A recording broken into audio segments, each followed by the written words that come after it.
Good morning everyone! So ngayon, samahan nyo ako mag-walking exercise. So first, need naka-proper attire like white t-shirt, jogging pants, and syempre rubber shoes.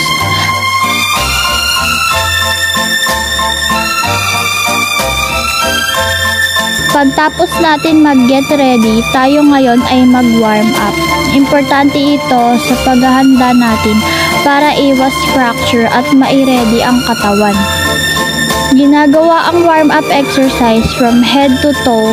Pagtapos mag-exercise, tayo ngayon ay maglalakad na.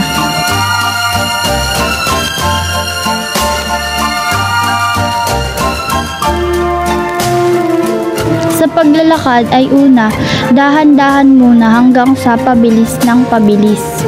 Naglalakad pala ako ng 5 km to 2.5 km papunta at 2.5 km naman pabalik.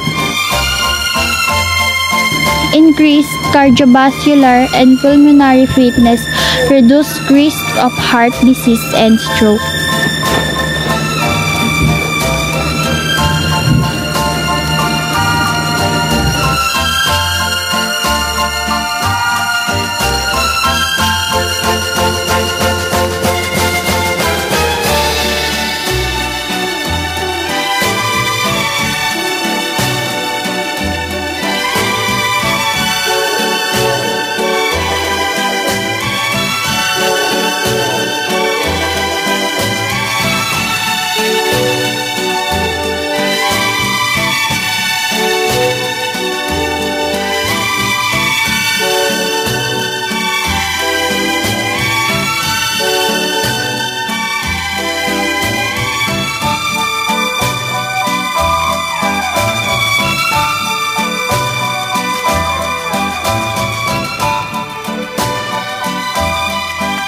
At dito na po nagtatapos ang aking walking exercise.